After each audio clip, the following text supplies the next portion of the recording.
Christine Lévy-Stouzet, historienne.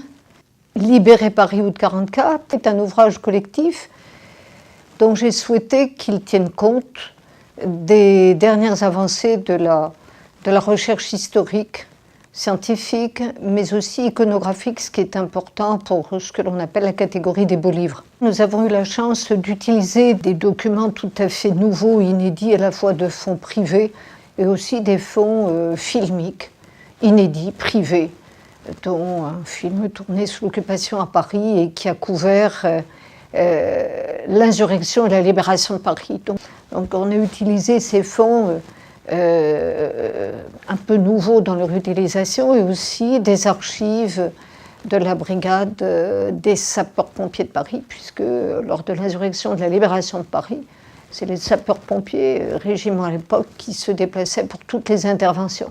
Donc ce sont des documents iconographiques de toutes premières importances. Dans mon domaine de compétences d'historienne, c'est autant d'années passées à travailler sur différents fonds d'archives, différents fonds iconographiques et toute une politique d'acquisition du musée que je dirigeais. Beaucoup de choses étaient affirmées avec force, sans jamais bien tenir compte de la réalité. Et ce qui apparaissait dans le livre, c'était que si Paris est sauvé et libéré de manière à peu près intacte, la banlieue trinque.